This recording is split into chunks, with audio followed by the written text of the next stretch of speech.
He opened the door. He looked. He closed it. He left him there. That was it. No second chance. That was the decision, not a plan, not a calculation. A second. 1 second. And then the door was closed, and he was walking away from it. He could go back. He didn't. The door stayed closed. The man stayed behind it. That was the decision. That was all of it. Stalingrad, winter, 1942. The city had been destroyed from above before the fighting moved inside it. What remained were the walls, broken floors, collapsed ceilings, staircases that led to nothing, buildings that were still standing in the way that ruins stand, upright but hollow, present but finished. The fighting had moved into all of it, into the rooms, into the stairwells, into the basements where men stayed because the floors above them were gone. The air inside those buildings did not move. It held everything in place.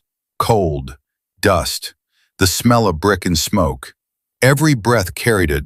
Every breath reminded you where you were and how long you had been there. He had been in this building for hours. He had lost track of how many. Time in those conditions did not move the way time normally moves. It compressed and stretched without pattern. Minutes felt longer than they were. Hours disappeared. The cold was constant, the kind of cold that becomes part of the thinking, that slows everything, that makes simple decisions harder than they should be. He was operating inside that cold, inside that compression of time, inside a building that had already been fought over and might be fought over again. The other soldier was wounded. He could not move on his own. He could not keep up. He could not do what the next minutes were going to require. That was the situation.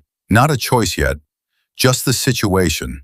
A man who could move, a man who could not. A building with sounds outside it. A door between them and whatever was making the sounds. The sounds were not nothing. That was the problem. They could be many things. They could be the wrong thing. In Stalingrad, in a ruined building, in the winter of 1942, sounds outside a door were not nothing. They carried weight, too much weight for how little they revealed. Positions changed without warning. What was behind you an hour ago might be in front of you now. What was clear ground might not be clear ground. The information was always incomplete. It was always incomplete. He stood at the door with incomplete information, and he had to decide. He opened it, just enough. He looked. He saw what the door showed him. He closed it. He made the decision in the space between opening and closing, in less than a second, with what he could see and what he could hear and what he knew about what those things meant in this city. He closed it. The wounded man was on the other side. The decision was done. He left him there. That is the plain version of it. He left him. He walked away from the door. He moved through the building in the direction that wasn't the door. He could not take it back. The door stayed closed behind him. Documented across survivor accounts, across the testimony of men who fought in Stalingrad, these decisions existed. They happened in rooms, in stairwells, and basements throughout the city. Men who could not carry the wounded, men who could not wait, men who had to move because movement was the only thing standing between them and what was outside.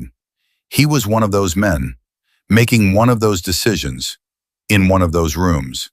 The decision was not unusual for that place. That did not make it easier. He could go back. The thought was there. It stayed longer than it should have, long enough to feel real. He could return to the door. He could open it again. He didn't. He kept moving, away from the door, away from the man behind it, into the next part of the building, into the next decision, which was survival, which was movement, which was the thing that closing the door had been about. He could go back. He didn't. The buildings in Stalingrad were not buildings anymore. They were terrain. That is how they were described by the men who fought in them. Floors became obstacles. Walls became cover. Doorways became danger. Every opening was a question. Every question had a cost. He had stood at a doorway with that cost in front of him. He had looked at what was on the other side.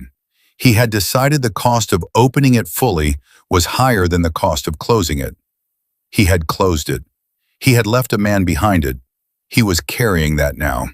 Through the building, through the cold, through whatever came next. The cold was inside the thinking by then, weeks of it, the kind that becomes structural, that settles into the decisions before the decisions are made. He was not operating at the capacity he had started with. None of them were. The men in Stalingrad had been reduced by the city, by the cold, by the duration, by the accumulated weight of decision after decision made in ruins. He had been reduced. And in that reduced state, he had stood at the door and made the decision available to him and walked away from it. The door stayed closed. He didn't know what the sounds were. That was the truth of it. He had heard them. He had assessed them with what he had. He had made the call. He could have been wrong about the sounds. The sounds could have been something survivable, something that would have allowed the door to open completely, something that would have allowed them to move together. He didn't know. He had closed the door on incomplete information. That was the only kind available. In Stalingrad, in those buildings, in those seconds, the information was always incomplete. He had used what he had. He had closed the door. He could not go back and verify the sounds. He could not reopen the door with better information. The decision had been made with what was there, which wasn't enough, which was all there was. He thought about it after. That is documented too. The men who made these decisions did not stop thinking about them. The city kept moving. The fighting kept moving. But the doors didn't move in the thinking. They stayed closed. In the memory. The way they had been closed in the moment. He kept moving through the building. The door stayed closed behind him. Both things at the same time. Movement forward, the closed door behind. Both present, neither canceling the other.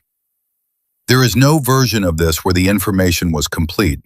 There is no version where he knew for certain what the sounds meant. There is no version where he could calculate the exact cost of opening the door against the exact cost of closing it. He had what was available, which was almost nothing. A sound, a second, a door, a man who could not move. He made the decision inside that. The door stayed closed. He kept moving. He could not undo either of those things. This is not a story about a man who made the wrong decision. It is not a story about a man who made the right one. It is a story about a decision made in a second, with almost no information, in a city that had made almost no information the standard condition. He closed the door. He left the man behind it. He could not take it back. He kept moving. Both of those things are true. Neither one explains the other. Neither one resolves into something clean. The door closed. The man was behind it. He walked away. That is all of it. You would be at that door, cold, tired, with almost nothing to go on. You would hear something.